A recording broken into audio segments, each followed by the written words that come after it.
Hayyee abbaa rabbirraa waan kalaama afaanii qabdu fixadhu dhiifama nu godha deero mana nu darbe. Hayyee galatooma maal fakkaate TikTok taaptaa barbaaddi akkuma baabura cilee agartee cilee nagaa deemne beektaa akkasii cilee nagaa taaptaa koppiliing share godhaa homaa miti. Yeroo baay'ee beektaa namni keenya bakka miidhaa dhufaniitu ganda guutuu feestalaan deemattu. Rakkini jiru Arsii fi Boorana yookiin Arsii fi Harargee miti. Oromiyaa mara keessa namni keenya buqqaa jira. Guyyaa huccuu waraanaa uffatu mootummaa halkan rifeensa bitame uffataniitu nama keenya saamaa jiru. Saamanii guyyaa deebi'an dhufu. Eda shaniif maallaa kennite ammas maallaa kenne yerooni. Kanee faan dura deemaa jira. Quba qabdu sin. Odeeffadha sirka faa namni qabame hidhame jira. Guyyaa waraana mootummaati. Halkan shaneedha. Rifeensa bitamee deema jechaadha. Halkan maqaa isaa immoo jaalleedha. Jaallee. Guyyaa immoo kumandere. Kanatti namni keenya saamamaa jira. Harargee giddu galeessa ofii dadare naannoo sanan giddu galeessa. Bokeefa. Oromiyaa quba qabdu odeeffadha gabbu'aati mee. Nanni keenya dhumaa jira. Garii beelessee garii buqqiseetu sirnichi fixee jira. Maal raasaa jirtu mee? Hundi keenya anillee atillee ishiilee du'aaf ufa qopheessinu. Sila hin duuna baane lubbuu keenya battee urgeessan jaalu. Abjabbaar Hussein hin jaalu lubbuu keenya. Mucaa deengadda Arsii keessatti haadhaaf abbaa biratti mataa fe'aa sana caallaa? Lubbuu keenya maali? Ni duuna. Sila tu akka lubbuu doktoraa fi qabeenyaati mallasuun du'u. Addunyaa kana biraa deema. Garuu akka taanee deemnutti akka taanee akka nu godhan biraa deemnu sana nu godhaa jiru Sumaalee miti Amaara miti Itoophiyaa fi Itoophiyaa miti Eertiraa xiqqoo ofirraa facaafteetu biyya taate nu maaliif qaanfanna? Bilisummaa jechuudha walaba jechuudha. Dura bilisummaa qabaachuu qabda walaba ta'uuf. Garee nutu garee siyaasaa miti. Waraanni bilisummaa Oromoo jechuun mormataara malee garee siyaasaan Finfinnee taa'ee dabaree eeggataa jira. Na filaa jedhee sunu ganda ofii deemuu hin danda'u. Namni filmaata filuu danda'utu nama ganda isaa deemuu danda'udha. Amma mararraa fa'aa ganda ofii deemuu danda'u. Amboo bira guutu. Akka daawwitiif samaatu deemuu danda'a. Shambuu uturuutti hin deema. Hin deemu. Uummata hiraa jirutu isaan sunutti garee siyaasaa jedhama. Qabsoo bilisummaa Oromoon gaaffiidha. Hamma immoo gaaffii darbeetu murteessuuf ilmaa kiyya du'aa jira. Nusta du'aaf gaafa of qopheessine bilisummaa kana arganna jechaadha. Namni bara Oromoon hin jirtu garii beelesseetu meeshaa isaa geessee magaalaa gurguruu hin danda'u. Milishaan dhufee manatti irraa bita. Kana quba qabdu. Namni buna qabu buna isaa fuudhee magaalaan geessu. Achi bitama. Kan jimaa qabu akkas, kan qamadii akkas. Dhaqa odeeffadhu adda siifaa boqqojjiifaa. Qamadii achitti ooluu keessatti bitama jechaadha. Meeqa odeessinee meeqa dhiifna. Kanaafuu eeguu ol dhuftanii akkami qabsoomna. Akkami sirna milishaa kana diigna. Itoophiyaan waan jaaramte sagaagalummaa fi milishaan jaaramte. Kanaafuu Abiyyi Ahmad milishaa wayyaaneeti. Ani isin himaa jiru milishaan ture. Jaranaan beeka. Biraanuu Judaan entuu booyiteetu shaabiyaan booyitee isaaf kee wayyaanee fakkiin kennaatti. Warri kennametu nama keenya ajjeessaa jira. Garuu bor inni du'a gurbaan qancaran sun kan xiyyaara hoogganullee bor inni du'a. Garuu ilmisaa akka garbummaatti hafu kana himaafi. Kan farshoo qarcansee ilmaa mardaasaa itti himaafi. Obbolaasaa gaarii jirti. Ol beenna jechaadha. Biraanuu wajjin ture milishaa ni beenna. Korreera ture. Hadha ol deeme. Garuu aqliin isaatiin jiru. Hadha deemte ganda isaanii shaashamannee harmeessaa manatti imallisaa ifaan qabu. Dhagaa qabadhaa harmeessaa akkamatti jirti. Finfinnee kuffiyaa diimaa kaanitu hin jirani. Ijoolleen keenya miila malee deemtutu kumandummaa isaan caalti haamaa jirti. Hirmaadha dinagdeenaan yaadaan akeekaan qabsoo keessa bu'aa. Waraana mootummaa ta'e kaadiree ta'e kaabinee ta'e deemteen qalamini saba keefas deebi. Gaaffiin gaaffoo hanguu miti jiraachuu dhaba jechaadha. Jimma Finfinnee kaatee Jimma deemuufi mootummaa takka keessa baata. Eessatti gibeetti keellaa kaaniin ol qixxee jechuun maal jechuudha? Hiikoo ishee sin beektan na fakkaata. Hasoota jechuun maal jechuudha? Akka diinu baatee Oromoo qaruuf kaa'ame. Mallas maal jedhe? Inda Oromoo ta xalaallefee bootaa ellam jedhe. Xalafe eenyu ka xalafe isa. Isaa fi akka agartee abbaa malkaa faatu 90 takka xalafan jechaadha. Gaafa achi sirbi kana maaliif? Maal isaan yoo oppidoo maaliif jedhamte? Oromoo diiguu fi marraa beetee irra jaaramte. Ni beektu seenaa kana. Seenaa isaanii. Nuti ni beekna. Isin warri xixiqqoon beektan jechaadha. Quba qabaadha. Nama faarsina. Kabajaan bilisummaan ta'u. Bilisummaa ta'uun gaafa buxattee ulaa kee cufatteera keessa abbaa taate. Qotee bulaan keenya eenyu akka ta'e ammata 50 dhibba jiraatu. Namichi kun Oromoo miti ni beeka jechaadha. Hojii isaa hojii Oromooti. Yoo Oromoof hojjate mililikuu gaafatamu ture gaafiin deebisne jechaadha.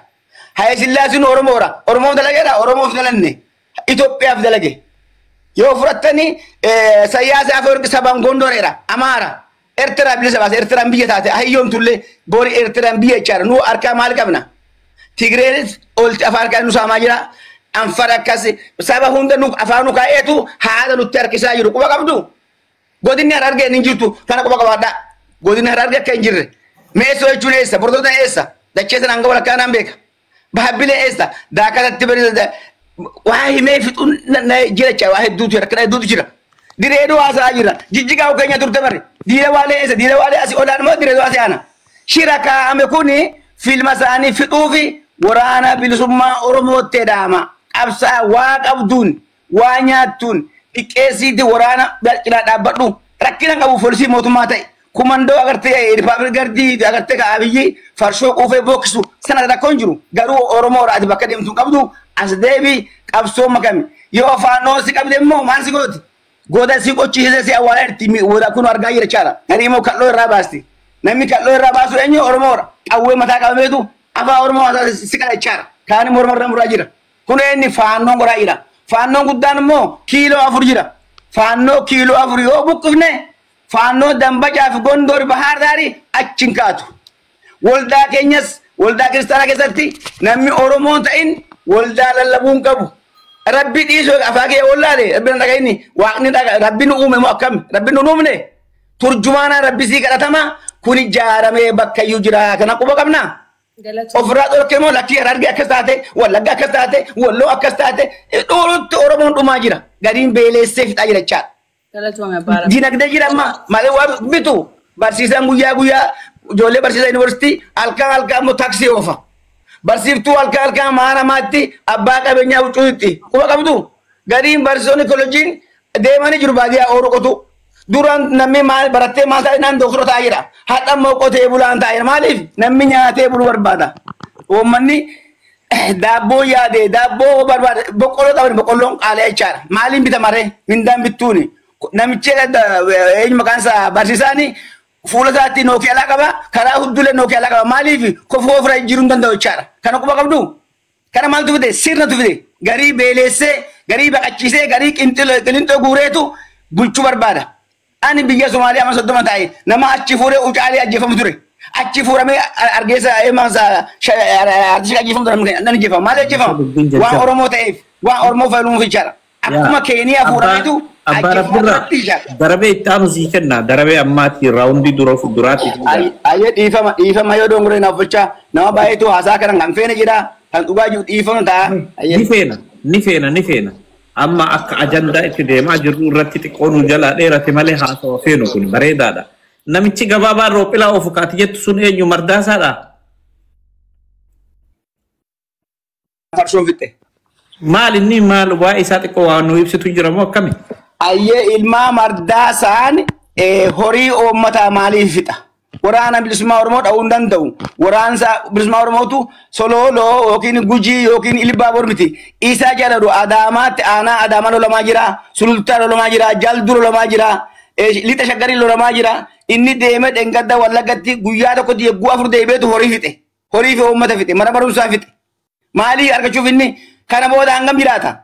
Kana baahimaa fi Diyaaras doogana hadda mootummaa kana isaa fi Biraanuu Julaan mootummaa kana garagalcheetu akka siisiitti nagaa fiduu danda'u garuu sammuu qabani isaa milishaa turani milishaan hoogganuu malee hoogganuu hin beeku namni bilisaa qabu akka Abfattaal Siisi Masrii nagaa buusachaadha kaani karbaashee gannaqee darbeetu mursii hidhee mataa dha'eetu samma nagaa taate biisaan jechaadha inni jirnaala akkuma Biraanuu Julaati garuu inni kuni farshoo malee kana haasofne jimaa malee kana haasofne ergaa eeggata abiyuunaa bilbila irraa moobaayilaa lama malee of keessaa fooree naasoo jechaadha kana faati itti warawaasi hoogganaa yoo of jedhu waa xalaafamee jiru nama tokko milishaa tokko bari abiyyi milishaa tokko akka milishaa tokko hoogganama meeqaa nama keessa jira kan barate profeesora dooktora jira garuu hojii isaa hunda jechaadha haadha abiyyi maal jedhee jedhu miidiyaa nu gaafa artee baadiyyaa jirtu buna ilaalabeetta haadha iraadoo maal dubbatee gatii bunaa akkasitti haadha abiyyi maal haasa'ee jiru murteessuu inni maa jechuudha marshaal jechuu maa jechuudha hin jiru addunyaa irratti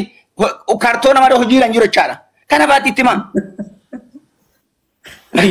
Galatoomee abbaa gurbaa gabaabaa jennaan beektaan addaan baafachuudhaafi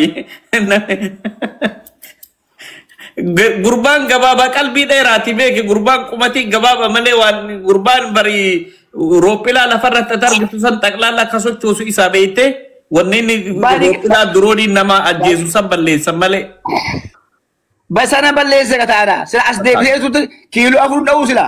Sanii itti muu qabna. Durooniin lammii keessaa mormituullee taanaan sanii fayyadamuu qaban dhugaa kee. Siiba achira waa siima. Isaa fi Biraanuu jira oluun dubbisanii. Orkee jira gidduu taata kaa'ee weetta takka jedhe. Isaa fi Abdii Shubaa wajjin dubbisanii. Dubbatan jechaan maaliif oritti masaanuu godhe jira. Gariin faarsee garii arrabseetu. Masmar isaa dubbisuu qaban waan nama ka waan nichuma dubbisuu qaban cross wal dubbisuu irra jira. Kan achi hin jiru gaa. Akka biraan danda'an. Kan isaan haa ta'u inni taa'ee to'ata. Hojii shaayee dhuguu hin danda'ani gaa. Diinumaa gidduu jira. Ayyee. Shimallis Abdisaa fi Shimallis Abdisaa fi Biraanuu jila hojii haasa'uu hin danda'ani. Shimallis ummaa kafallatti mataa loo jira inni illee beektaa milishaa mitilee milishaa dargiiti. Kafallatti mataa loo jira agartee Biraanuun sammuu samal seef ta'e rashana seef ta'e jechaadha. Warra kaayatan goora jira. Kanaafuu qawwee keenya jabeessuun sin jira yaa obbolaa keenya.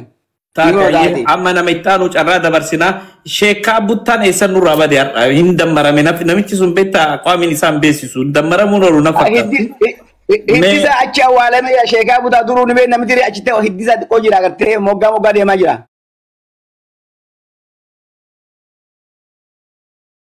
Deemaa jira. Har'a akkasii baduun isaan taane ni ganaa wal qorachuun itti fufaa. Maayitii eenyu kaan itti aanu dhiifama daade. I think Ijabana. Ana gao. Ijabana malee Ijabana meeti mana kana keessa. Ijabana na dubbate. Isti mana siri mana Ijabana maada beanas keessa jirana. Oh, Ijabana ol deebisi. No. Ijabana yoo as keessa jirra hanga dibu'a. No, ni dhufa jala jiraachuu mala ol deebisi. Bar hoggana keenya galii olaanaadha. Ijabana yoo mana kana keessa jirre manni dirijiitiin keenya yoo diigame. Angela bu'ee. Angela jira ol deebisi. No, anaa fi ati dhiis namni biraa kadhannaa. Okay, rakkoon qabu jala. No, abbaan rabbi irraa amma dubbatee ni ol deebisna. No, Daani ati dubbattee deebisa. Akkasi gabbuuse. Abbaan rabbi irraa tasbii ada'u gabbuuse. Ol deebisna. Tasbiin illee rahmatumaa dhiisi ati. Meetiin jabanaan naa deebisa abboo. Adaamanni kanaaf girmaa mogasii dhabe. Inde? Komentii walaa war komentii. Jala taa'ee ababaa ol darbu jira bar. No. Inni nama jala taa'u miti. Taaptaa bibbatu jira bar umaatii miti. Tasbii dhaatu.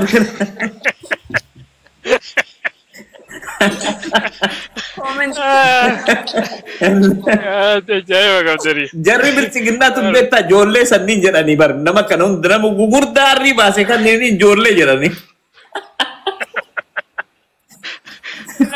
Maqaa faarsee bulaa jedhu kana bakka buusuudhaaf wanni isaan hin yaaliin hin jiru. Dhima ta'uu dide faarsee bulaa nyaqii itti galee bar.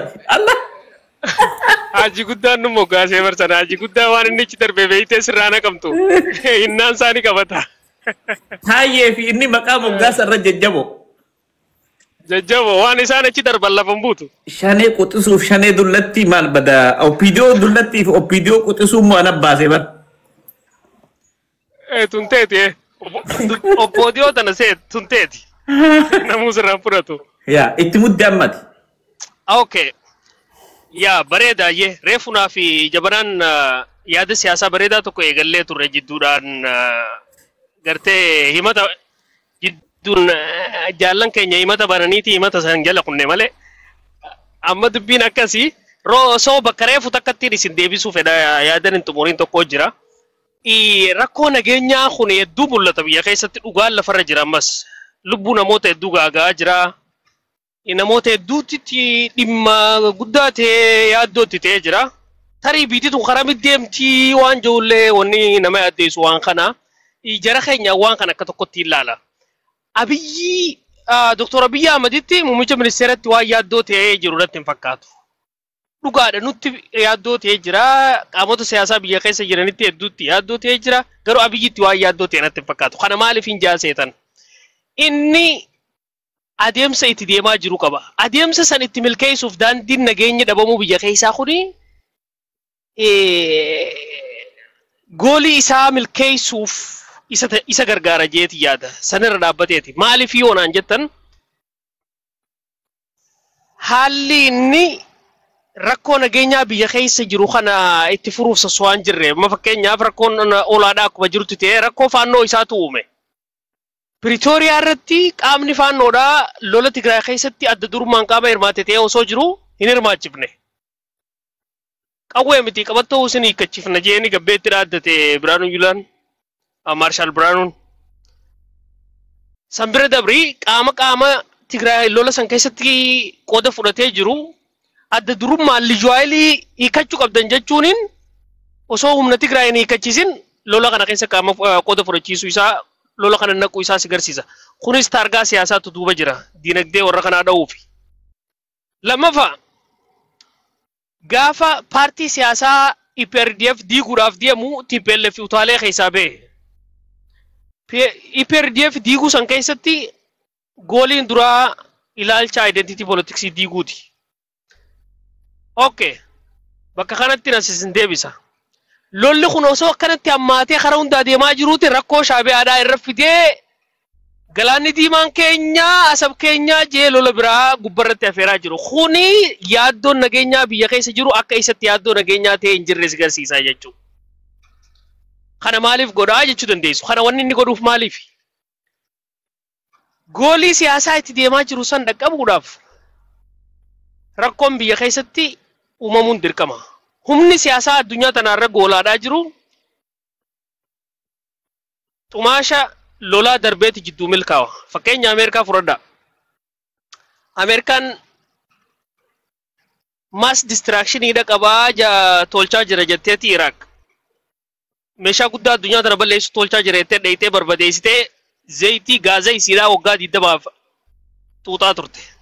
Amma achii dhumnaan kaarteelii uummataa diraaga naanneessuutu bishaanirraan diraaga hashiisha nutti ol ergaa jira jetteeti jeettiidhaa fi markaba waraanaa gurrattee dheeyitee Venezuelaa dhawaa jirti. Zayitiin Qatarsan dhumee jira wannidhaa sun Iraaq san amma achi ba'anii jiranii kana dhaqanii seenuu barbaadanii jechuudha. Richiidha jarri ooyila akka malee qabanii kana seenuu barbaadan. Naayijeeriyaa dhiyoon tana maal jettee amma Doonaald Tiraamp bira geessanimi? Kiristaana fixaadhaa jirtanii tarkaanfii fudhannaa jeen. Oduu san jala deemaa laala heedkwaartarii eessa ijaaruu deeman beekta? Kan waraanaa jechuudha. Bakka ooyil kaampaanii fi ooyilidhaan rich taate Naayijeeriyaa gara Saawuziiti. Bakki immoo rakkoon militantiidhaa jiru gara Noorziiti. Bakki isaan immoo itti kaampii waraanaa ijaarrachuu deeman gara Saawuzii bakka gaazanii jiru san. Luuk. Lola dhukkaaftee achi keessa milkaa'uutaa jechuudha. Abiyyi siyaasaa tana hordofa. Lammaffaa achirraa inni asii dabra. Adeemsa waraanaan dheereeffatu kana keessatti humnoota siyaasaadhaa warreen identity politics oofan dadhabsiisuu barbaadaa jechuudha. Fakkeenyaaf adda bilisummaa Oromoo keessaa warra akka Araarsoo Biqilaa eenyu Mardaasaa keessaa lukkisee kaabinee fi ministeerota irra godhee daawwitiidhaa dhaabbataa hidhee laamsheessee ammoo dhaabni waraanaa gaara jira bilichi numa jaan faayidaadhaaf achi dhiisisanis. Warra Amaaraa warra Abin siyaasa identity Amaaraa irratti ijaarame maal godhee Dr. Caannee paarlaamaa keessa kaayeti Ballataa Moollaa ministeera teknooloojiidhaa godhee laamsheesse. TPLF akka inni godhaa jiru harkaa jirtan. Waraanatti banee laamsheessee san booda warra ammaafillee warra siyaasaadhaa jajjabaa keessaa gurratee Getaachoo fi warra akka Profeesar Kindiyyaa fa'aa keessaa gurratee warra ija qabu warra kaan immoo achitti Eertiraadhaan walitti achi akka michooman godhee biroon hin fixuuf itti deemaa jira. Waan inni dalagaa jiru laala. Yeroo bitataati humnoota Tabiraan barin chaatar. Awwa taa'imiti yaaddu beemas. Awwa taa'imin tunanumatti kaattee baraayyee meetti fufa. Itti nu dabaluu dide gaa seeraan irraa irrise itti siin guutu jechuudha. Barsila anaa feeti kudhan nu godhu qaba bar. Okay, maayi eenyu itti fufsiisa abbaa carraa.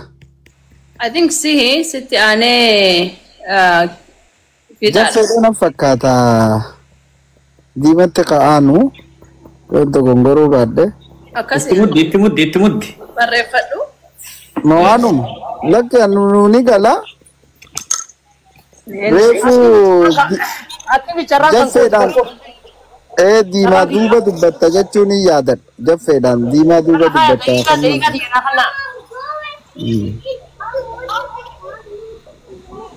Okay, time gold itu ya haya, time gold itu ya. Daika shani boss. Shalor jazi. Bos nu kute, tidak boleh ni. Dema Nasir Raka. Okay, telefoni jernih galato majara kenya. Aduh, singgala tu pada. Jara kenya tu pada. Jara kenya.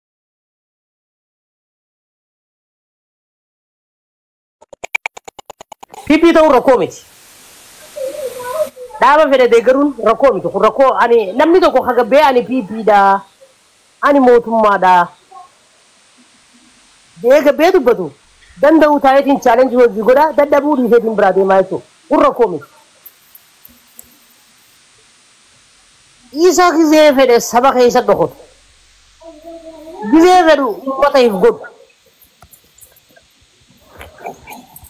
Kayo fi akekni sa haram akade muhim bekam. Waroni ergamu male ergachumben. Waroni engadas naftanya fi wayani dafsa gadabe. Ula ilman oromo mana-mana tular randeme ilman oromo da gadado gara-gara garsisa ture. Harcatun jarasan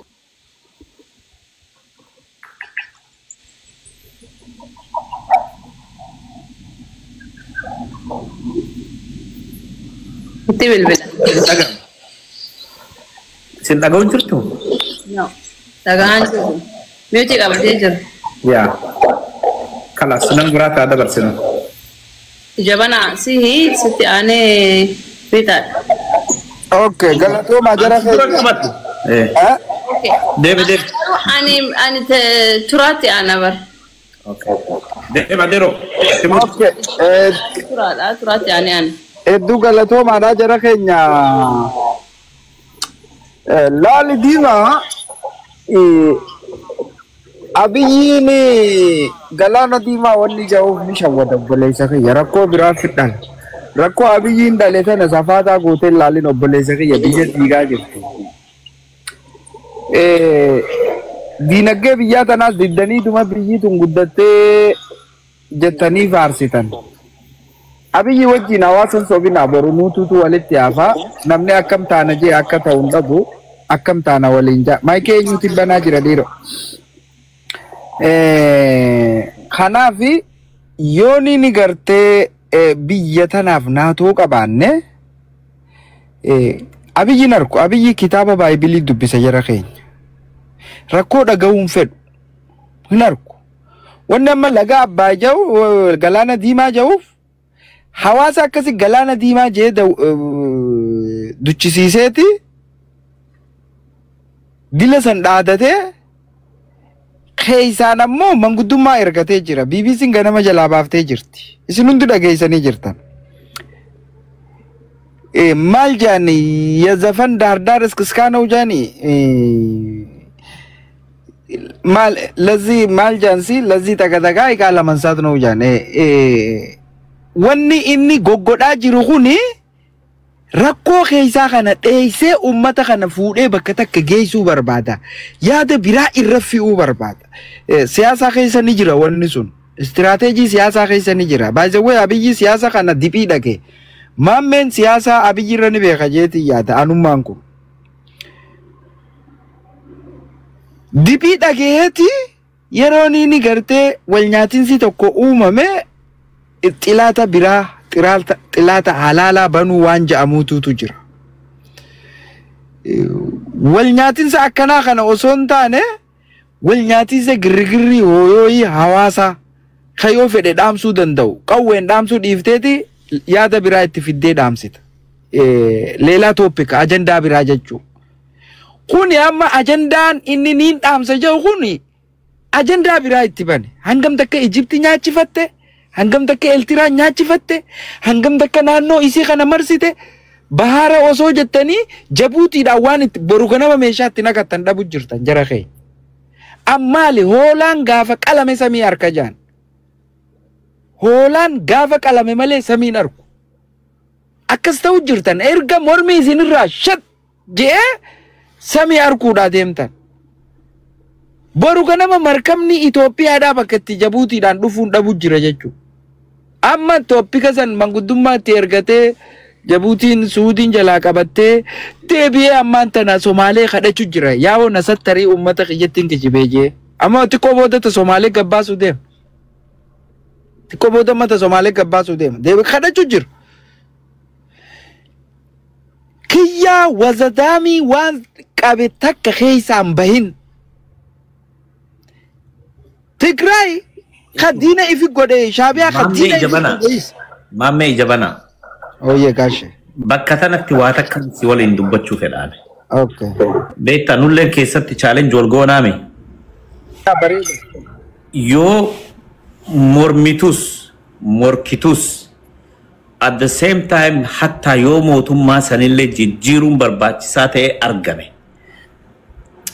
Guyyaa har'aa waaniin an dubbise tokko Saudi Arabiyaa, Masrii, Suudaanii fi biyya lama akkas kabiraallee itti makaniiti reedsii reedsii irratti exersaayisii godhan jedhanii xayyaarri dirooniin taankiin hundi ollaa santu reedsii irratti kana hundamaaf godhan si fakkaata astabaabarii Masriitiin Itoophiyaa biyya jedhamtu tana intimideet godhuudhaaf kana godhan. Ijiptii rafaan jirtuun sinjee. Eegisii baasa. Yogguu dubbiin sangarasi kadeemtu taate nuti hundi Itoophiyaadha. Hidhannee Itoophiyaa lolla. No matter what, waan circumstance biyya keessa jiru, rakkinna jiru kana hunduma dabalatee osoo kun hundi jiru gaafas nuti hundi wattaaddara Abiyyiiti. Maaliifi jedhe. Amma waan nurraa dabe nu haasirratu jechuufi biyyiti san alagaan adversariin biyya alaarraa biyyiti ambaa biyya teenya wajji yoo tikashaa talakaa ka'uu barbaadde walaa Suudii taate walaa Swiidin taate walaa USA ta abbaa feete taanaan of course Amerika ka paaspoortii isii qabnaa ka kannee kakuudhaan fudhannee jirra san irra mari'annaa inni daraaddaraallee. Waan garuu biyya biraa laalchisaa irratti biyyi takkalleen biyya teenya daffaruun irra jiraatu tana jala harriiqne walii haa beeynu. Waan saniin alaa immoo keessa keenyatti nuti wal qunxuuxnee wal sirreeffachuu wal qajeelfachuu waan jiraati malee qaawwa alagaadhaaf adawwiidhaaf diina alaatiif banuun numan jirre. Obviously yeroo takka yoo beeytee siyaasni hammaatu dur yoo yaadatte ati amma waan qabsoo kanallee dur irraa beeyta maali maayiti deemu feete maal bakka ajjetti san si sirreessuu barbaadeeti. Ishi bareedu. Lamaan qabaa koo daqiiqaa lamarra irra seene. Itti sii dabala daqiiqaa ta'e akka afaanii dubbiin isiin bannaayee. Bakkee akka itti lolli kun waraanni it depends on the type of waraanni akkamii akka ta'e. Waraana Eertiraa waliin jedhame kana Oromoo ilaalchisu ani adda durummaatti Oromoo ilaalchisu jedhee iyyaa ture because propagandaallee ka waraana eegala jedhee eegale mootummaa keessaa baate. Eega namichi sireesitti isaan fudhate ayyaanaan paarlaamaa guutuu buqqisee tiktookii gubbaarra fide moonfinne jiran agartanii jirtanii. It doesn't show it doesn't because it was never our problem. Akka itti our problem hin tahin rakkoon Eertiraa lakkoo qawwee kaasifattee yookiin drooniidhaan lola itti seenanii miti. It was about the water. Karaa afaan bishaanii argachuudha. Afaan bishaanii dammoo there is so many different way diplomatically argachuu hin danda'a. The least was ka inni qawwee fudhatee deemuu qabu it was the last option. Option kaanuyyuu osoo exploring godhin qawwee fudhate.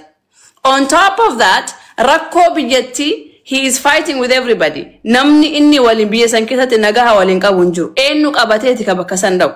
Osoo rakkoo biyya keessa jiru hin furin rakkoo ollaa biyya ollaa dhaquun that was his mistake. Again it comes back to his leadership and not thinking properly. Osoo yaadini bakka san morkaan deeme jechuu. Mujaalattee fi jibbiteellee sirraa fudhadhaa asabiin jechaaf dhaqe. But diplomatically so tae walin haasa'e it's benefit Eertiraaf illee benefit and nuuf illee benefit waan san argachuuf bishaan san Itoophiyaan argachuuf it's everybody wants it. Namni Itoophiyaa tahee namni Oromoo tahee bishaan san Itoophiyaan hin argatin jedhu hin jiru.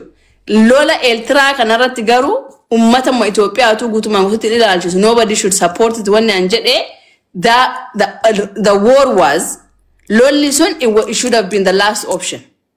Karaa ittiin bishaan san argatu karaa ittiin Isaayyaasiin dubbisuu danda'u there was 100 other ways argachuu danda'a ture. So dura dhaabbachuu waan kan ummanni Itoophiyaa hin fedhu jedhanii dura dhaabbachuun we already have inward conflict interior rakko keessa qabna waan ta'eef saniyyuu fixing goone. How could you stand with that kind of government? He's already weak. Waraan isaa energy qabu. He's not prepared.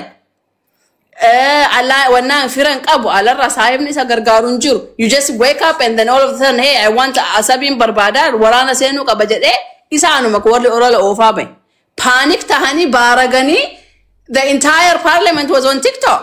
Kabineen guutuun TikTok gubbaarra dhuftee asirraa dhiichisaa turanii torban lamaan dabare kana keessa. That was not necessary.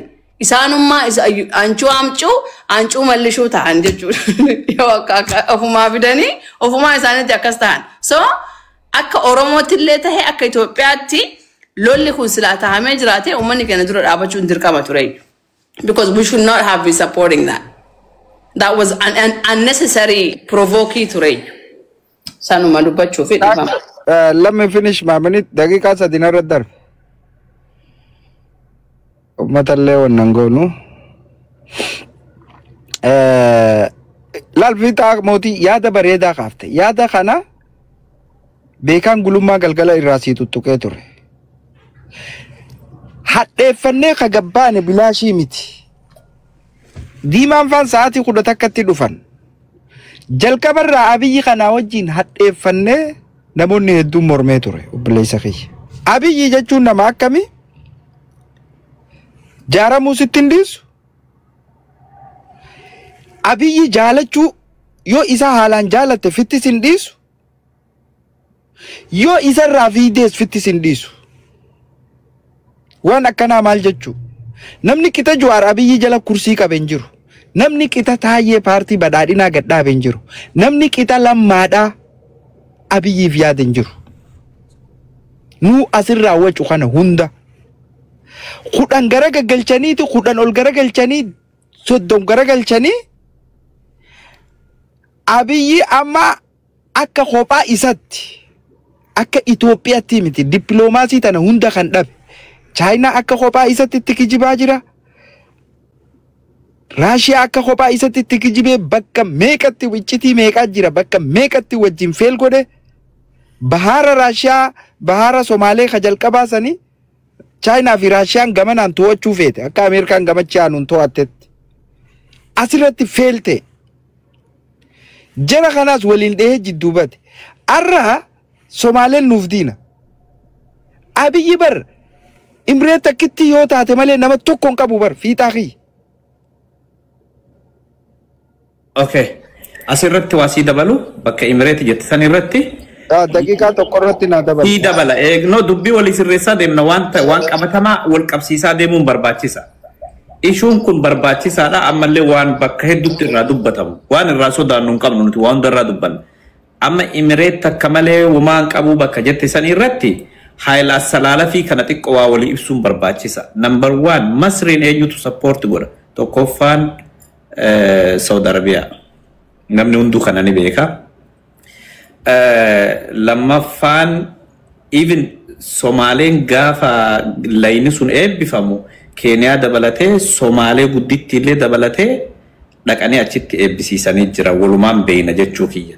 Isaanuyyuu 50-50dha. Sanii jecha gara Itoophiyaatiin immoo eenyu jira? Russia fi China illeen Israa'el dabalatee garana jiran. Maaliif jennaan Iraan illeen Masrii gadi mataa dha'uuf barbaaddi. Yoo akkasitti Haayila Salalafi alaa kafa godhaa laallu taate wanna hedduutu walitti hidhatee deema adeeroo kiyya.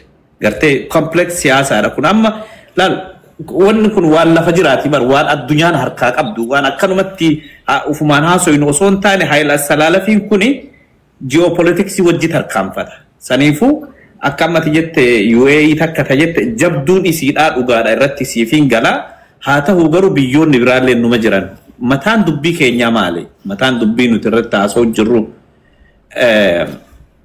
amma fakkeenyaaf Eertiraa yoo fudhattee keessatti dinagdeen isaanii bututee jira akkana ta'ee jirraa miti still akka biyyaatti isiilleen supportera qabdi jechuu sanis dagachuun qabnu amma nuti Eertiraa sometimes we say it's part of Ethiopia one province of Ethiopia tanaa jechaa yoo barbaanne half day lola guyyaa walakkaatiini deebifachuu dandeenya fa'a jennee haasoo dandeenya dubbiin garuu akkasii miti akka biyyaatti akka UN charteriitti akka waan adda addaatti yoo laalte complicate wonni godhaa waa hedduu jira siin jechuu fedheeti. Tanaaf akka maa hin jettetti kana deebisu maali?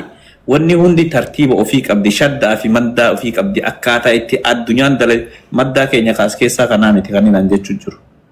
So akka itti addunyaan deemtu jira waa hunda gartee tartiib amma kaabuttaan hin jiru malee silaa bakka tana afaan arabaatiin isa itti naaguut tartiibal siyaasaatu deema gartee bakka tanatti.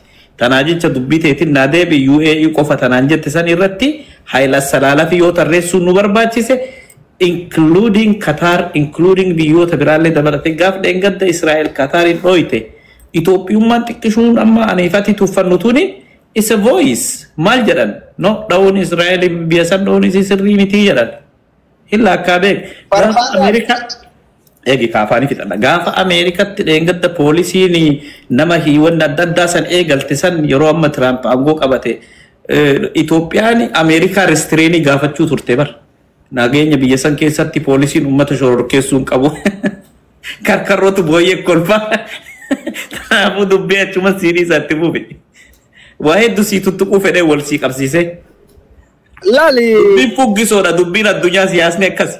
Siyaasni fuggisoodha. Akkaan. China fi Raashiyaan akka gaariitti Itoophiyaa wajjin turan obboleessa kee. Ammas hojii jiru. Wajjin jiran. Ni jiran.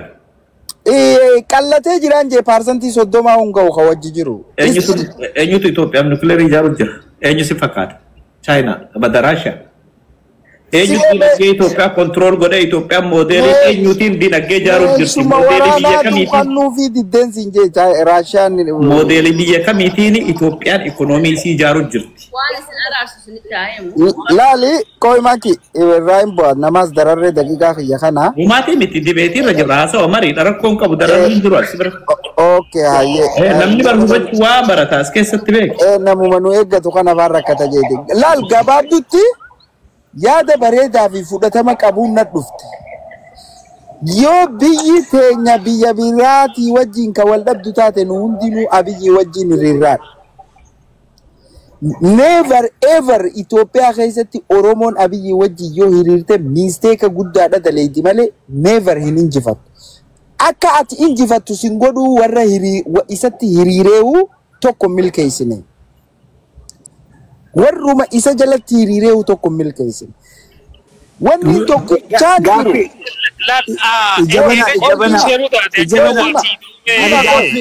Let me finish. Gaaffii tokko si gaafachuu barbaada Sumaan. Okay. Yoo abiyyi jala hiriiruu hin qabaanne Oromoon yoo akkamtee of baraaruu danda'a yoo akkamitti dhaabbate akka Oromootti amma fakkeenyaaf fiixaan illee waan jabaa kaase argite nun akka Itoophiyaatti hiriirree dhagnee waan kana loluu qabnaa jedhe asii Ameerikaarraa ba'eeti jechuudha. Gaafa lola Tigraayii sanaa ijoollee Oromoo meeqaatamatu du'e. Duubaan faannoon of fuuldura hiriirsitee ijoollee Oromoo meeqaatama ajjeeste. Gaafuma irraa haa qabannu. Anammaa yoo akkamitti hiriiree injifannaa sanumarra naadhaatu. Okay, gudara ittiin siida ammas. Abiyyi deeggaruu fi biyya deeggaruun waladda I think biyya hojii dhaabbachuudha targeetni biyyaadhaa wanni itti fedhe. Biyyaa yoo ta'e nuni akka waan biyyaaf qabsoofnu qabna. Waraanni bilisummaa Oromoo waggaa 60 dura kan dhaabbate argitee har'a biyya ofiif Oromiyaaf dhiiga isaa dhangalaasaa jira. Waraana qabna nuni biyya qabna yoo barbaachisaa ta'e uummata bal'aa qabna. Uummata keenya of jala hiriirsisnee biyya keenya Oromiyaaf loluu hin dandeenye. Lubbuu keenya laachuu hin dandeenya jechuudha. Laal jedhana isinirraa haa gabaabsu. Laal siyaasa keessa waan jiru jira. Abiyyi miisteeka gurguddaa tuqee jira. Abiyyi wajji yoo kan Oromoon itti hiriiru taate waan guddaas dalagee jira. Abiy big mistake dalagee waan guddaas maraatuu keessa dalagee jira. Maraatuu keessa. Bakka inni dalage kanatti Oromoon Abiyyi dhaabuu qaba. Ableedhaaf Oromoon Abiyyi qopheessee nurraa himiti jechuu qaba. Yoo amma nurraa kaja'u taate waan Abiyyi irra kufu hunda Oromoon fudhachuu qaba. Wanti nurraa himiti ja'uuf ilma isaa ka biyya rabbashee biyya duratti adabuu qaba. Kuni tooftaa siyaasaati jechuudha. Nun laallatu jettee Oromoon daftee Tigraay silaa gaafa ummanni Oromoo itti ka'usa murni Tigraay keessaa ummanni Oromoo sirriidha jira ja'u jiraate arra Tigraay akkasitti daaraan taatu ture. Gudara kiyya I think wanni fiixaan kaasuu fedhe akka biyyaatti yoo biitii rakkoo keessa kaseentu taate biyya hojii dhaabbachuu qabna. Faraqaan deemna. I think fiixaa akkasii jechuu feetee meeti. Faraqaan deemna. He can explain himself. Malala taayini maamera dhiisaati amma yaada wal gubbaan babaluu kun yaada miliqsuudha. Inga. Faraqaan deemna yoo barbaachise immoo itti deebine haasoyna. Okay, bareeda. Garuu akkas godhuu keessan san jaaladheetiin jira. Wal afaanitti haasa'uun bareedaadha. Umaar bareeda. Miniti deebisaa. Daqiiqaa namaa walii eeguun haqa namaallee eeguun barbaachisaadha. Mariin akka nu jalaan bocolamne ammas yoo laaltan namni amma harka baasee faraqaa eeggachaa ruus heddummaatee jira. Yoo xiqqaate gara nama 10 harkaa yoo dogoggoruu baatte. Sanii jecha daqiiqaallee osoo hin dabarsin itti haa fayyadamnu. Amma maahiin meeti. Maahii eenyu kachaa? An tokko narra kaa'e. Daqiiqaa tokko narra kaa'e. Daqiiqaa takkaa fi sakandii 8 nasseenti. Tole ayyemma kunuuf. Dhiifama jara keenya na ofdalcha. Deeb nutu simusi sarbe. Wanni Abiyyi wajjiin dhaabbannee himmooneef misteeka gurguddaa dalage biyyattii san keessatti Abiyyi wajjiin hiriiruudhaaf hin ta'u. Abiyyi Oromoon ableedhaaf qopheessuu qaba. Dafee Arakiilos waraana jirus biyyattii jirtus to'achuudhaaf bageetaa jetteen taloon. Oromoon yoo Abiyyi ableedhaaf hin qopheessin bageetaa simante maali? Waan takka jalaa hin bahu jechuudha. Kanarratti misteeka guddaa akka hin dalayne waan hojjetee jira amma isa beenchuma darbiteeti Oromoon yakkamaa gootee Abiyyi Oromoon dandamachuu qabdiin jaa galatoomaa ulfaadha. Ay odoo akkana see maayikiyyuu siin dabalu maal daqiiqa maalii sii dabala ablee qopheessuu irratti daqiiqa namaa dabalanii. Hayyee namni itti aanu. Neetworkiin naga darbee taayimii yaa chaansiitii fudhachuun hin danda'a. Mee akkam jettan si akkasuma ture? Neetworkiin na darbeetiin ol ba'uullee dadhabee ergadee na baastan eegasi. Hayyee nama tokko kennee itti si'aansa. Hayyee nama tokko kennee itti si'aansa abshir. Eenyu ija banaa akka itti aanu na yaadachiise. Turaa na fakkaata. Turaa mee fudhu. Or daanii ta'uun oolu. Daaniin tura. Daanii aboo daanii dhiifama. Jajjabeelleen turanii. Okay, hayyee isaan lamaan walitti aansaa. Jaafeef kenneetiin turaa itti si'aansa. Ayi galatooma harka fuunee shama jenneera. Ahlen yooyyaa. Oromoon jiraadha. Qabxiilee hedduu kaasaa turtani. Ayi isaan ka'uun isaanii baay'ee bareeda. Akka qabsoo siyaasa lafarra jirutti kaakanaasuufnu akka waan irraa haasaa turtanirra. Ilaalcha biyya sanaatti qabsoo duubattas hin deebisa. Biyyatti sun yeroo Abiyyi sinaa turtetti Oromoon biyya mataa of danda'e qaba. Yeroo sana kan ofiin of bulchaa ture lubaan of bulchaa turre yookaan ayyoolee hangafoota Oromootiin. Haa ta'u malee jarri sun har'a eessa jiru walumaan quba qabna jechuudha. Dhugaan biyya sana jirtu gaafa naannii Oromoo irra ga'u dhugaan hin jirtu hin dhokata. Akkamiin dhokatee dhugaan isa jirti isas walumaa irra deemee ilaalla jechuudha. Dhugaa sana kan dhosku saba biraas miti. Sabuma Oromoo keessaa kan dhalate Oromoo dhoska jechuudha. Sa'aatii kanatti illee dhugaan sun dhokatee amma yoonaa ga'eera. Dhugaan sun immoo isatti dhokatee dhugaan bakka itti dhokatee ayyoonni Oromoo kutaa akka uumaa keessatti waliigaltee addaa kan qabantu jiru. kan ammaa tontaani kan duratti. Wallagga keessatti yoo wanti tokko miidhamee hidhata Arsii keessaa qabu turan. Wallagga keessaa hayyuun tokko ni barbaadama taanaan bakka itti miliqu qaba. Arsii keessatti deemee ni miliqa jechuudha. Hayyuun kun hin argamu. Quba wal qabu, dhageetti wal qabu. Siyaasa ammaa keessatti hayyuun tokko balleessaa yoo godhe hayyuu isa bira jirutu nyaachisa jechuudha. Waan si garramu keessaa qabsoodhuma TPLF yookaan Tigraay keessatti yeroo qabsoo qeerroo namicha tokko akkas jedhe. Maaliif ijoolleen keessa fuuldura deemanii lubbuu isaanii laachaa jiru jedhee gaafatan. Ayyee kan lubbuu laataa jiranuu sariin bakka nyaattuuf dutti bar sanii fi sii galuu didee malee. Eenyudhaan tuqaa jira. Ayyoolee Oromoo hangafa ta'anii ijoollee giddaa jan waraanatti ergaa turan sana waaman. Qabsoon deebitee ijatti naannoftee dhufte. Qabsoo Oromoo keessatti namoonni Abiyyiin beektan jirtu hin beeku karkootin.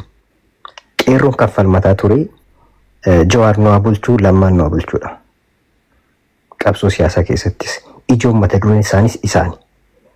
Qabsoo sana eessatti fuudhanii kennan deebi'anii Abiyyiin harka kaanii deebi'an. Haa ta'u Abiyyiin maal hojjete Oromoof maal dalagaa inni buuse kan jedhamu immoo waliin laaddachuudha. Biyya sana keessatti waan hojjetame immoo akka ija siyaasatiin waan biyya sana keessatti hojjetame waan gaarii suni dhorkamuu hin qabu haa hojjetamu. Mootummaan kamuu darbaan ashaara mataa isaatii dhaabbachuun dirqama isaati. Abiyyi irraa bu'ee Jawaar yoo dhufee irra taa'ee hangoo sanaan ashaaraa sana itti dabalee ijaarrachuu waan danda'udha. Qabsoon nuti immoo irratti walii galuu qabnu hidhata qabna hidhata hin qabnu. Asirratti bichaa dubbannee adda adda facaana malee wanti keessa walitti dhufne ijaarsa uummannee saba kanaaf maaltu isa barbaachisa ijoon siyaasaa maalidha bu'uurri siyaasaa xumurri isaa kanarree walii himnes walii gallees hin beeknu. Galmi fakkeenyaaf Jaalmarroo falmataa irraa afarmatu kaayyoo isaa saqqabate Jawaaris falmataa irra garuu galmi keenya tokkodha. Ijoolleen Oromoo adda adda hitoo hin baane galmi keenya buru tokkodha. Siyaasa Jaalmarroo hordoftanii siyaasni isaa naa taataanan isa jala hiriiree kan Jawaaris bukkeen adeemsifadha jechuudha. Maaliif boru kan eenyu akka caalu madaalchisee ilaala waan ta'eef. Madaalli sana eenyu godha rakkoo uummataa namni gadi bu'ee uummata mari'achiise tokko hin jiru jechuudha. Namni gadi bu'ee uummata mari'achiisee rakkoon keenya kana jedhee uummataaf fidee nuufillee ifa nuuf godhu tokko hin jiru jechuudha. Maaliif hidhata hin qabnu waan ta'eef biyya ormaa keessa jiraanna adeemsa biyya keessatti jiru tokko hargaan jiru waan ta'eef. Daqiiqaa naa dabaltamoo hin ta'u? Itti si deebisa. Waan afaanii qabdu garuu fixadhu. Daqiiqaa tokko keessatti. Okay, daqiiqaa tokko keessatti. Waa'ee galaanaas kaastanii turtan. Waa'ee galaanaa galaanni yoo nuuf deebi'ee rakkoon qabu kun hunda keenyatu itti fayyadama waan ta'eef.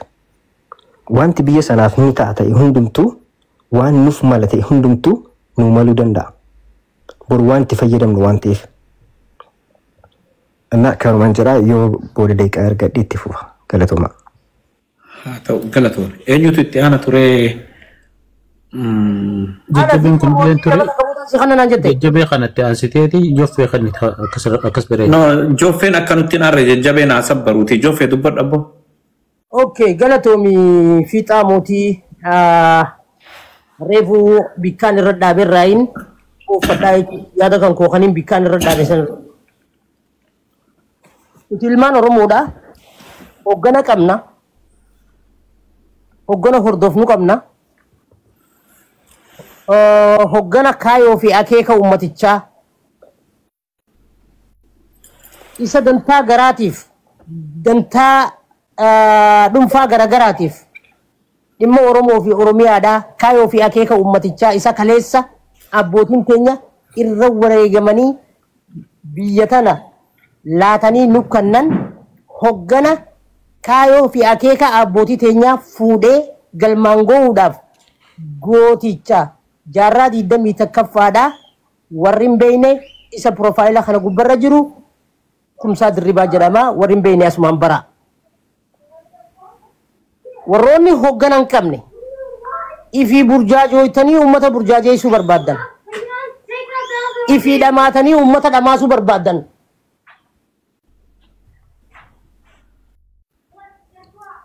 Maqalee deeytanii loltanii Eertiraa deeytanii loltanii Galaana Diimaa deeytanii qurxummiidhaan wal loltanii hiriira galtanii ambaashaa Eertiraadhaa yoo hawwitan faarsee bulaa fi faarsee bultuun hiriira galaatii ambaashaa Eertiraa gurradhaa deema. Nuti Oromoodha. Biyya qabna Oromiyaa qabna.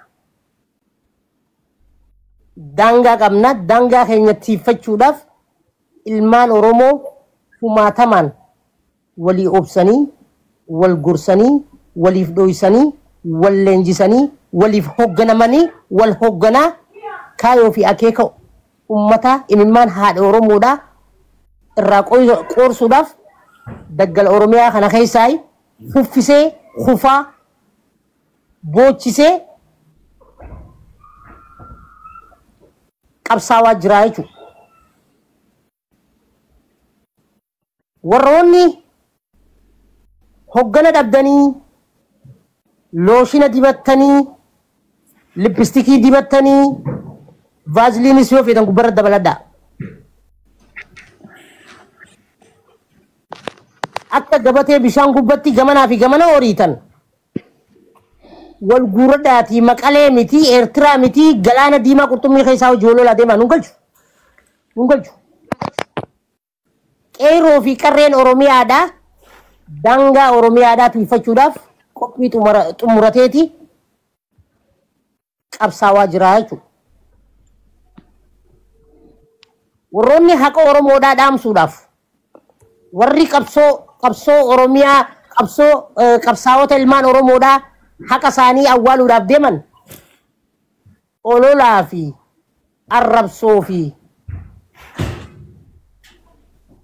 arrabsoo garagaraatiin hagooguu barbaadan isin dhiisiitii teeknooloojiin ammayyaa dirooniin qabsaa'ota ilmaan Oromoodhaa harkaan hin kannachiisne.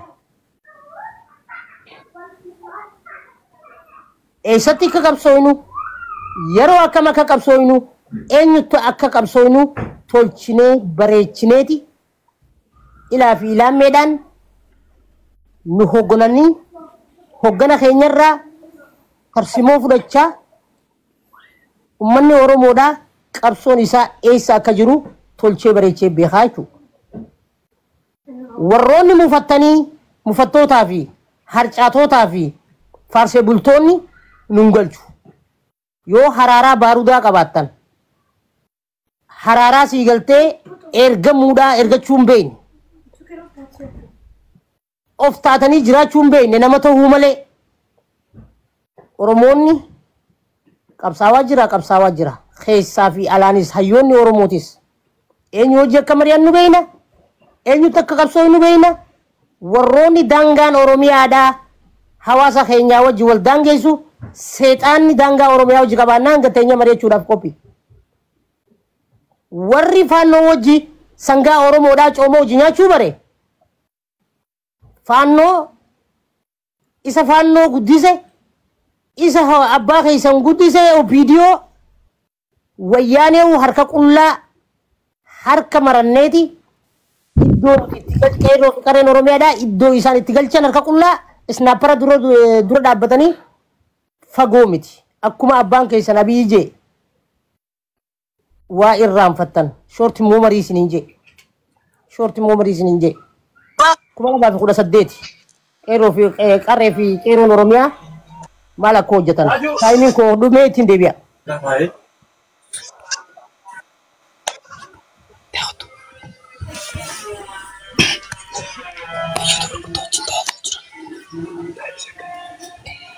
Fiixaan injiruun siyaa jajjabe. Ya, jira nagar dari Turaki ya, emang jira.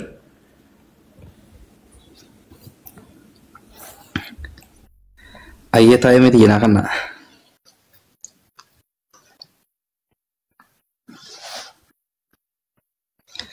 Ayya Assalamu alaikum warahmatullahi wabarakatuh isiniin jaa.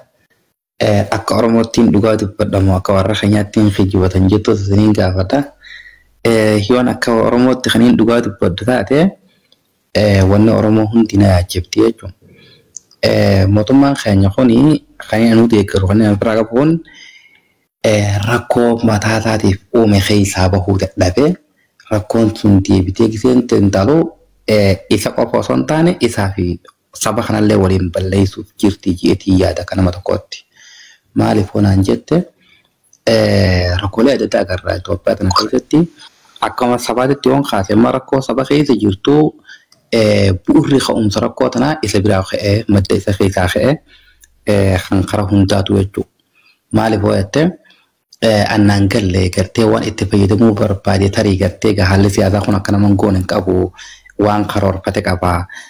Itoophiyaa takkitti jaaraa waan juuta keessaa qaba. Itoophiyaa takkitti jaaruudhaaf ammoo hamma namni sabaaf sammuu irratti hundaa'e kun jiru gartee Yurooppii kan biraan taate Itoophiyaa takkitti jaaruuf waan hin dandeenyee fi rakkoo uummata jidduutti gad darbee akka Oromootti keessattuu waan uume hedduu jira, wal nyaachisa adda addaatu jira, hoggansa qaama gartee Oromoo hin taane uummatarra guuree uummataan cunqursuu akkan uummataaf naasoo hin qabne waan akkas akkasii kun immoo deebi'ee akkuma innummaan nyaadhamu taasisa.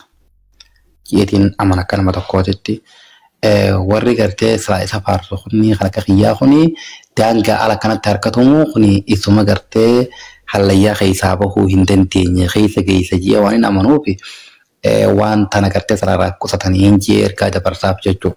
Kan kanarraaf immoo rakkoolee gartee Itoophiyaa keessa jirtu tana yoonii fi gartee abbaan guddaan isuma innummaan fure malee furamuu hin dandeessu. Inni haa furu mataa isaatiif rakkoon isa biraa deemu jirti waan taateef. Uummata ammoo keenya si kaase saba sablammoota gartee akka Oromootti Oromummaa wajjin jiraatu hunda Oromoo yoonii fi lafa qabattee isiniin diibtu mina haasawa akka intala dubiraa tokko jira beekta. Haasawa akka intala dubiraa tokkotti haasawanii uummata waan biraa keessa galchanii uummata gartee akka waan qulqulleeffatanii uummata irra kaayanii keessattuu gartee baha Oromiyaa tanatti inumaa waan Oromoo biyya bulchuu jira jiru takkan qabu. Nin beeka waan ta'eef kanaan asabuu hin danda'an jechuudha. Kan kanarraa hafe immoo lolli gartee Eertiraa Yurooppii keenya biraan taate asirraa deemu jiru kun Oromoo akkam godha jettee gisee ilaaltu Oromoo akka sabaattuu balaa guddaadhaaf wanni kun. Akka sabaatti balaa guddaadhaaf maaliif balaa guddaa ta'uu danda'a? Warra gartee bahaa kan Soomaalota kan ni ilaala, warra kaabaa ni ilaala. Tarii inni akkuma isin amma dura haasawaa turtanitti qalbii uummataa garas deebisuudhaaf itti fayyadamuu danda'a. Garuu immoo qalbiin uummata kanaa garas ni deebitiif moo hin deebituuf. Uummanni inni qalbii gamas deebisuu barbaadu kun hawaasa osoo hin taane warra hidhatee kaayootti hidhate qabu. Nama kaayoo qabu jallisuu hin dandeessu. Waraanni bilisummaa kaayoo dandeesse qaba. Kan Tigraay kaayoo qaba. Kan gartee fannoo Amaaraa kun kaayoo qaba. Kaayoo malee namni hin ijaaramu. Warra kaayoo qabu kana qalbii gamas deebisuu ni danda'amu hin danda'uun immoo gaafiidha anaaf. Kanaafuu wanni kuni gartee ammoo koo saba sablammiin biyya sanii keessa jirtu hundinuu akka sabaatti onis deebi'ee Oromoodhaaf diinaa jechuudha. Oromoo tan ammoo warra mootummaatti eeggaruu fi warra mootummaa mormu jedhanii addan baasan Oromoo jedhanii waa isla Oromoo jettee amma hoggaanii fi gartee waraana keenyarraa dubbattu warri Soomaalota kun oolaa qiidan gaafisa warreen Oromiyaa oolaa waa isla Oromoo jetteeti maqaa tokkumaan nu yaamti jechuudha. Nuti warra mootummaatii fi kanallee. Kun immoo diinummaa akka sabaatti kan gartee sabaafiin qabsaa'aa jiruu fi kan saba cunqursuu jirullee walumaan nuu qaban jechuudha. Waan kana Oromoon itti yaaddee akkamitti akka sabaatti of baraarra waan jiru irratti xiyyeeffannaa yeroo isaa kan ta'e barbaachisaadha akka sabaatti balaa guddaatu uummata kanarratti as deemu jira jeetiin amana akka nama tokkootitti maaliif ooyatte warra Soomaalota ni ilaala warra kaabaa kan hoggaanjii walumatti ni da'a fannoo Tigree fi Eertiraallee walumaaniin ilaala warri kun immoo xiyyeeffannaa uummata Oromoo irra qaban akka ajaa'ibaa diinummaa guddaa qaban diinummaa tana jala akkamitti Oromoon baraaramuu dandeessi osoo gamaa gamaa ifufuu siyaasarra dhaabbattee wal nyaattu siyaasaa nama lafaa fi lafee qabuutu fayyadamaa yoo lafaa fi lafeen jiraachuu baatte siyaasuma sun ifi namoonni yoo hin jiraanne bakka irratti leeyituun qabdu waan kana Oromoon itti yaaddaa'umsi yeroonsi ammaa jeetiin gabaabsatu. Assalaamu alaikum warahmatullahi wabarakatuh. Waalaikum salam warahmatullahi wabarakatuh. Fi taatee biteemu? Tura amma keeti moo kami? Adeemsa wanta qofa qajeelfama. Obboleessa kiyya hamma dubbate kanaaf waa'ee siyaasaa waan dubbachuu deemnu jecha lola Eertiraadhaa Rabbi biraa yoo taate jechoota san yoo hin fayyadamne natti tola. Lolli Eertiraadhaa Rabbi biraan jiru kun dhimma lafaatii fi dhimma siyaasaati. Yoo Rabbi biraan taate san hin fayyadamin jajjabee keenya galatoomi. Jechoonni kun akka malee walitti hin deemu galatoomi.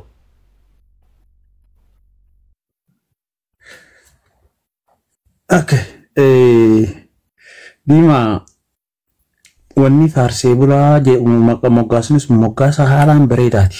Waan warri mootummaa faarsuu fi deemsa mootummaadhaa dinqisiifatu akka gaarii fudhachuun isin biraa waan gaarii jeetii yaada. Maqaa arrabaatii miti jechuu barbaadeeti. Arrabsoorra faarsuun harma namaatti fi karaa rabbiitti illee hojii beekumsaa keessaa waan guddaadha. Faarsaniillee faarsanii beeki jala dhawachuun hedduu bareedduudha. Meeqa faarsee liqimse? Naachi barasuma booyuutu kushushuun godhee foon ciree si nyaata. Imimmaan sun akka gaaruuf bujjuusan imimmaan sun waan siinee fakkaataa jechuu barbaadeeti. Gama biraatiin daqiiquma ayyaana keessatti diimaa atii fi warra akka keetii kan farmili mootummaa kana deemsa isaaniitii fi akkaataa mul'ata isaanii irratti tinniftanii akkuma ummatti jirtan kanatti jabaadhaa arrabarraa fagaadhaa dhimma hawaasummaa keessatti garaagarummaa uumurraa fagaadhaa. Haa ta'u immoo yoonii fi akkam godhuu qabnaa rakkoo keessoodhaa kanoo akkam godhuu qabna kan jiruu fi gamanatti yoo yaada luucessuun nu barbaachise kan mormuus kan deeggaruus jechuu barbaadeeti. Isiin dura biyya san keessatti furmaata siyaasaa jabaa nu barbaachisa. Uummata Itoophiyaa kaan irraa addatti immoo furmaata Oromoo keessatti furmaata siyaasaa jabaa nu barbaachisa. Furmaanni siyaasaa jabaan kan Oromoo fakkaatu jechuun sirna Oromoon dur hawaasa addunyaa kana hundi dura jaarratee bulchiinsa namoomaa fi gartee uumama kabajee wal kabachiisee ittiin deemu suni waltumee walirraan fuudhuu xurii walittiin dibuu kaballeessellee badii isaa sallaalee badii isaa sammadaalee badii kanaani waa aangoo tanarraa buuta jedhee jijjiiruudha.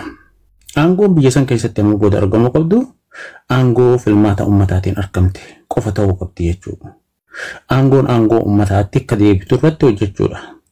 Aangoon amma booda irreedhaan malaamaltummaadhaan walirraa fudhatanii hin barbaachisuu jechuudha. Malaamaltummaadhaan ammallee tooftaa adda addaa biyyaa fi saba irratti illee dalagaadha. Aangoo irra turuulleen hedduun barbaachisuu jechuu barbaada. Maaliif hin kana jee? Bakka qabxii amma reefuun tanaa tarsimoon lola Eertiraa wajjin lola keessa seenu suni tarsimoo waan keessoo kana diffiis godhuudha. Tuffatee osoo hin ta'in yoo lola seenuu barbaade biyya biraatii wajjin ummanni hundinuu fuullee akkachi deebuu beekaa garaagarummaa keessoo tana akka isiin dagatamuu danda'amtutu hubatamee hubadha. Ani amma tooftaan inni itti deemu jiru keessaa abbii jennee xiyyeeffachuu osoo hin ta'in sistema bulchiinsi ammaa kun kan Itoophiyaadhaa ittiin deemu jiru kun gaaromina isaatii fi misooma isaa keessatti hojii siyaasaa cubbuu walirratti dalagaa bahanii san hegeree godhachuu hin qabnu jechuu barbaadeeti. Hegereen teenya waan qulqulluu ta'uu danda'u qabdi. Wanni qulqulluun dhugaarra dhaabbattee haqa qabdus walii kennitee uummata kana karaa furmaataatti ceesisuudha. Biyya san keessa kan hafe dirreen dimokiraasii dhiphachuudha. Dirreen dimokiraasii kan dhiphate kun ammoo akka bal'atu taasisuun hedduu nu barbaachisaa jechuu barbaadeeti. Kanaafuu hedduu irratti dalaguu qabna. Gama kaaniin Abiyyi faan lola labsaa jiranii natti fakkaatu. Takka karaa Eertiraatis ta'e karaa biraatiin barbaachisummaa akka uummata Itoophiyaa guututti irra walii galla. Addatti immoo hundeen Itoophiyaadhaa uummata Oromooti. Miidhaan dhuftee fi gaaromni dhufees khayiniin dhufte tamuutu dura kan fayyaddu uummata Oromooti. Yoo lolli dhufees kan irraa hirmaachuu taa'u harka guddisan uummata Oromooti. Yoo tolli jiraates kan fayyadamu uummata Oromooti. Tana qalbii keessa kaayachuun nama ni barbaachisa. Biyya keenya ittifnaadha. Biyya keenya keessa harka kaayatee qaama adda addaa nurra ijaaree loojistikiinis ta'ee siyaasaan akka biyya kiyya jeeqamtu godhu jira. Kun ammoo yakkaajee himachuu jiraachuun arke malee ani gama biraatiin mootummaan Itoophiyaa suni lola Eertiraa lallabsaa jira jedhee hin amanuu jechuu barbaadeeti. Daqiiqaa takka naa dabalii daqiiqaa takka keessatti waan bu'uuraa tan reefuu fiixaan kaasisan irra waa jedhee dabruu barbaada. Oromoon guutumattuu maaliif akka Oromootti waraana kana maaf hin tiifannee kan jiru? Waraana akkam qabnaan anaaf gaafedha. Waraana siyaasome kan dhaaba qabu kan qajeelfama siyaasaatiin bulu osoo qabaannee waraana san jabeeffachuun barbaachisaadha. Har'a Oromoon waraana isa tiisu waraana nageenya isaatiis eegu kan biyya isaatiis eegu kan mootummaa takkii qoftiin qabaachuun qoftiinuu gayaadhaan jaani. San qabaachuun qoftiinuu nu ga'a. Waraana akka xurree sanitti maaf hin deemne? Xurree sanitti deemuun ammoo aangoo humnaa wal harkaa fuudhuun furmaata eegalee kan taanetti hubatamee mootummaan bobaa cufate kana banatee dhugaa jirtuu fi miidhama jiru kana hanqina garaagarummaa siyaasaa kan jiru kana mariidhaan furuudhaaf qoma isaa sirriitti banuu qaba. Kun dirqamaas jee yaada. Warra mufatees warra wajjin hojjechuu dadhabee kan hunda akka wajjin hojjechuu danda'u taasisuun dirqama akka biyyaatti. Fiixaa yeroo biraa inshallah walitti deebinee bal'inaan ni marenna. Akka gaariitti walitti deebinee marenna. Har'aaf ka asumaatti isin irraa golabee isin biraa deema. Jabaadhaa fayyaa ta'a. Okay, I think yeroon tiyyaan sammee galatoome tura waan bareedaa kaaftee waa'ee namoota mootummaa deeggaran irratti illee yaadni ati nuuf kennite hedduu bareedaadha. Ilaal akka kallattii tiyyaatti ani akka diimatti ejjannoon tiyya. Imaammanni muummichi ministeeraa itti deemaa jiru biyya tana ni ceesisa jee wantoota itti amanu irratti ni deeggara. Akka sabaatti immoo keessattuu uummata keenya siviilii karaa bulchiinsa gaariitii fi tajaajiloota adda addaa akkasumas justisii fi equality irratti karaa diinagdeetis haa ta'u miidhaa keessattuu hawaasa keenya gara jalaarra jiru irratti dhaqqabu kana sagalee ta'uu fi haqa isaanii mormuun kaayyoo muummichi ministeeraa galmaan ga'a jeetti amanu san galmaan ga'urraa tokko jeetiin amana.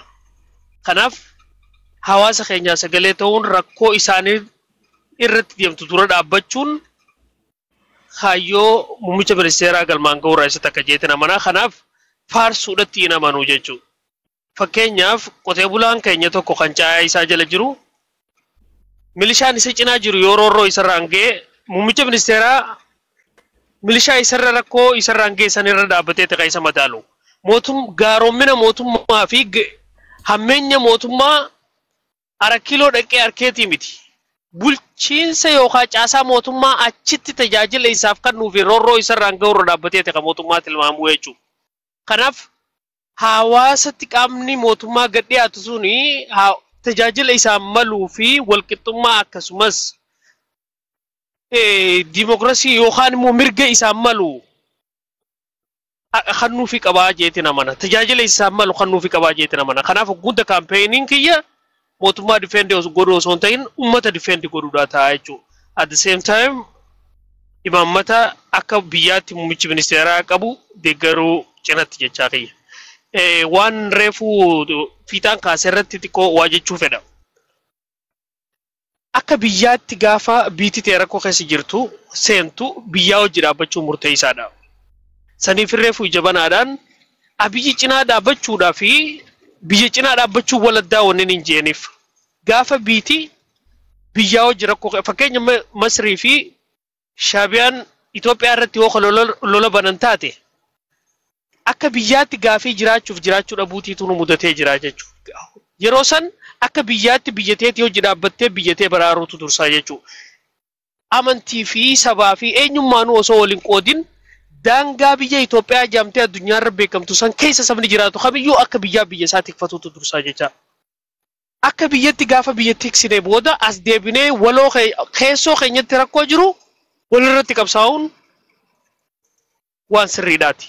Ejjennoo sirriidhaati.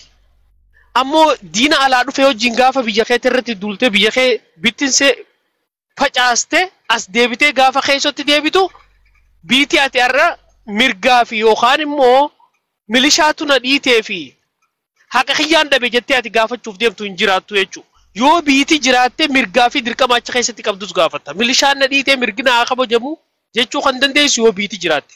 Kanaaf bakki sun akkasitti akka walootti hojii dhaabbanna gaafii VIP nje I strongly agree with him. Ilma biyyaa jechuun akkasi sabboonummaa jechuun akkasi. Maaliif fakkeenyaan tokko isin qasa. Masri namticha democratically elected qallichi waraanaa kanummaan inni aangorra kaayyate aangorraa fonqolchee jechuudha. Ameerikaa fi biyyoota western wajji wal ta'uudhaan. Uummanni biyya sanii garuu xiqqishoo yeroo gabaabduudhaaf hiriira bee ture haa ta'u immoo biyyaatu dursa jaaniiti biyya diiguu irratti hin deemne biyya isaanii waan dhufe san akka biyyaatti wajjin dhaabbachuudhaan waan dhufe fudhatanii deemanii jechuudha. Akka namoota keenyaa har'a keessoo Itoophiyaatti saba Oromoo keessa ta'e saba Amaaraa keessa ta'e Tigree keessas ta'e har'a diinaa wajjin dhaabbadheen biyya kiyya diiga kaja'u lammii Masrii agarree hin beeknu jechuudha. Hidhamuun isaa seeraa alaa hiikamuufaa jechaa ture malee Morsiin. Sambiras dabri Eertiraanota fudhadhaame waanuma dhiyeenya kana deemaa jiru kana fakkeenya godhadhaa. Eertiraan islaverii yookaan gabrummaan addunyaa kanarraa bakka itti boodaafte achi. Ilmaan isaanii akka jiru biyyaa baqatee dhumee qaalichi biyyaa baqachiisee fitee Liibiyaa fi biyyoota Arabaa keessatti addunyaarraa uummanni akka isaanii dhumeen jiru. Biyya san azaabatti buuse warra keessa jirullee. Ammoo hogguu dubbiin Itoophiyaa dhuftu hundi garaagarummaa tokko cinatti dhiisanii wajjin dhaabbatan. Miidiyaa kanarratti waan deemaa jiru laala. Manneen warra Habashaa afaan Amaaraatiin gaggeessan jala dhaqaa laala. Akka Eertiraatti garaagarummaa tokko cinatti dhiisanii Itoophiyaa irratti wajji duulan. Achuma keessatti immoo nama Itoophiyaadhaa Amaara ta'e Oromoo ta'e warra achi keessatti sabaa sablammii ta'e dhiyaatu gunni fi agartu Shaabiyaa sanii wajjin dhaabbatee manuma san keessatti Itoophiyaatti kaas duuluu agartaa jechuudha. Rakkoo guddaa akkanaatti nu mudate jara keenya. Asirraa waa barachuu qabnaa jeetti namana. Okay, karaa bira nas dabra waa'ee Abiyyi irratti nas deebi'a. Abiyyi imaammanni isaa waan inni itti amanu namoonni waan hubachuu qaban. Delusionaan akkanumatti waan deemaa jiru nama fakkaachuu malchiisa. Akkasii miti jara keenya. Abiyyiin Itoophiyaa akka Chaayinaa ijaaruu barbaada. Itoophiyaa akka Raashiyaa ijaaruu barbaada. Itoophiyaa akka Dubaay ijaaruu barbaada. Itoophiyaa akka Suudii ijaaruu barbaada. Akkas jechuun kiyya caaseeffama mootummaa jechuu kiyya. Bulchiinsa mootummaa imaammata birookiraasii mootummaan ittiin biyya bulchu jechuu kiyya. Namtichi kuni waan tokko hubate waan naafillee anilleen agrii isaa hojii godhu. Diimokiraasiin qambara yookaan immoo xamada warri lixaa ittiin biyyoota Taayimiin ta'e dhume jedhu gonfattee naasayini namni farshoo dhugu guyyaa 40 illee hin taaramu ati hin taaramtu. Oi gaate wanni jofe. Taayimiin ta'e dhume jirti carraa biraati. Jiddu mana dubraa dheeyitee dhuftu. Carraa kiyyansa. Dabareen nu goone irratti fakkaata. VIP deeqaan irra keessa turteeti. Amma sa'aatiin fi amantaan hafuutan kana Abshira miniti xiyyattiin deebi'a faarsee bulaa yaada qaba jofe jidduu naati mana dubraa daqiiqaa dubra bu'aarsii deebi. Ija dugun fakkeen naasayini taayimii teelaalee dhuhaa seeqa. Mutaaramtanii. Lalla diimaan dubbii dhugaa haasa'u jiraadhi isaa haasa'u. Me timing ki ya dumate ka.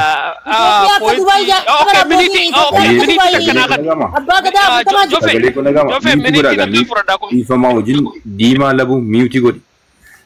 Tole. Assalamu alaikum. Tanya na sidura jirabar. Okay, kadir froda ye froda ye. Tole. Anu wala. Erna rakain. Galatoma yaada biyyoolessaa irra jirtanii yaada biyyoolessaa furuudhaaf keessoon dirqama. Rakkoon amma deemaa jirtu an akka nama tokko kan yaadu nageenya 4 kiiloo eeguuf jecha yaada keenya yaada ummata gara alaa harkisuudha biyyi gochisaa waan amma irratti jiru kana yaaddoon 4 kiiloo irratti waan dhufeef waan kana ofirraa achi fageessee gara alaatti achi godhuudha adeemsisa. Akkaataa itti dhufe konfidensii waan ofitti hin qabne fakkaataa inni itti dhufe walumaan beekna. Waa uummanni filatee achi hin kaahamne mootummaa ceehumsaa jedhamee achi kaahame waan uummanni hin filamneef inni haga achi jiru ofitti amantummaa hin qabu. Uummata achi hin kaahanne kanaaf sanirraayyuu hafeeyyuu warra akkuma reef kaa'ame namoota waliin wal faarsaa turan hundaaf fira ari'ee bakkee san toohate. Sinigale kanaaf nu wanni kallattiin an abiyyi maddi rakkoo biyya sanii abiyyi jennuuf paartii ufii danda'u paartiin tokko uumamuuf walitti dhufee hayyoon walitti dhufanii waan yaada wal fakkaataa walitti qabatanii paartii ijaaratan. Abiyyiin kana keessa jira hin jiru. Warra kaleessa jalloo ummata keenya wayyaanee waliin xaragaa bayan akka Alamuu Simee akka Awwaluu Abdii warroota isa fakkaatan akka isaa mujrima wali qabatee paartii mataa ofii ijaarate. Paartiin sun paartiin badhaadhinaa jedhamu kun paartii abiyyi yoo ta'een alatti madaalli kamiinuu paartii ta'uu hin danda'u. Sinigale gaafa duraa gaafa qabatee gaafa waggaa takka 2019 maal jedhe Eertira bada Tigraayin nuti kana booda raashina malee boombii isiniin finnuu jedhee waadaa galee fi gaafa waggaa takka dabalate daaraa godhee ay deebi'e. Namicha kanaa waliin dantaa biyyoolessaa eenaa jechi jedhamu rongiidha. Isumaa durayyuu isa achi kaasuudha malee yookaan foormii wayii isaa godhanii achi isa kaanii waa'een biyyoolessaatti deebine. Namicha kanaa waliin duuduu jechuun inumaa gaafa san yaaddoo achi san ofirraa fixate deebi'ee mataa keetti duula. Namichi siyaasaa keessatti namicha amanamuu miti. Namicha maraataadha. Kanaa waliin dantaa biyyoolessaa eenaarra nu haa weeraranii yaada. Isuma weeraranii achi baasu. Namni inni biyya san keessa faarse kan hin badin kamtu jira. Faannoo kalee faarsee bira taree yaa gar makataa jedheeni har'a eessaa wal ga'an.